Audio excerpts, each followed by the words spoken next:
Jésus veut faire de toi une colonne dans l'église des derniers temps. Tu penses que toi, tu vas porter les charges de la toiture, de la charpente? Tout ce que la charpente porte, c'est la toiture. Mais mes frères, les colonnes portent de grandes charges.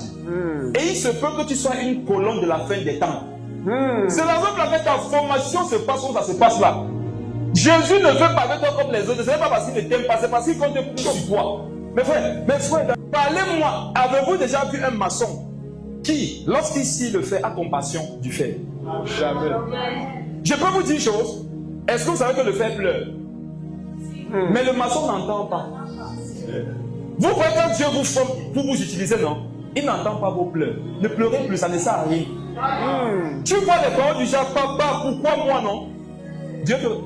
Elle a parlé, les gens disent que non, est-ce qu'elle parle? Est-ce qu'elle parle? Ta fille s'y parle. Tu es sourd comme la servante. Tu es bien comme ta prophétie. Est-ce qu'elle parle? Amen. On scie, ça chauffe. On ne s'arrête pas. On scie. Quand ça va encore entrer ici, on dit que non, le mépris, le mépris, le mépris, le mépris. Oh, et c'est le problème de quelqu'un ici. En fait, il y en a, si tu es venu avec ton matériau, c'était 2 mètres. Dieu a dit qu'il y avait seulement 1 centimètre parce que tu aurais ajouté le mépris. Ça veut dire que quand tu te décharges de ça, tu as l'impression qu'il ne vit plus. C'est vrai, tu ne vis plus, tu es mort. Parce que toute ta vie, c'est le mépris. C'est pour ça que tu as l'impression qu'on t'a tué. Il y a les gens, c'est quand vous avez débarrassé vos mauvais cadeaux, vous aurez l'impression qu'on vous a tué. C'est bon, on t'a tué parce que c'était ça ta vie. Désormais, ta vie, ça sera Jésus. Après, on a fini, tu sais le faire là. Maintenant, on met ça dans quoi? On prend le bois, on rabote, on met au milieu. On mélange le sable et le béton, le gravier. On met à l'intérieur. On secoue pour se rassurer que ça part partout. On met ça au soleil. Regarde. Le soleil tape sur ça. De temps en temps, le maçon dit arroser, le soleil tape bien. Mes frères, tout ça, c'est pour à la fin, tu sois une colonne. Est-ce qu'on a fait la même chose dans la peinture? Non. Tu as vu comment faire la peinture? Sans saleté. Quand une petite saleté tombe dans la peinture, qu'est-ce qu'on fait? Hey! Il lave ça, toi. Non. Hey! Le poteau à côté dit que non, il veut quitter l'église ici. C'est fort.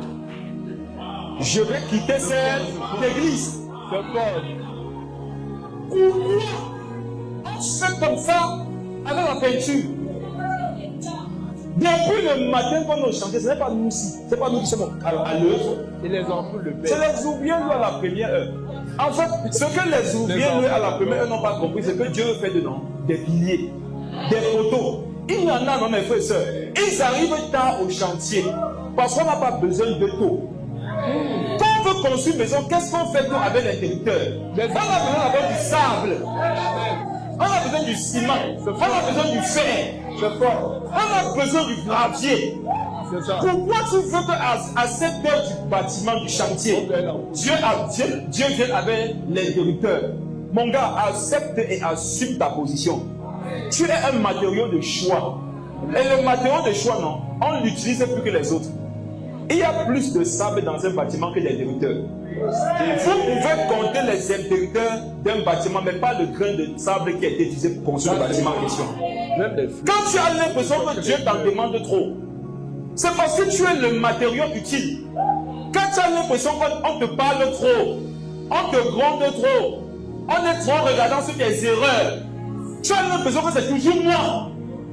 Pourquoi pas les autres? Mon frère, regarde, tu es le sable. Amen.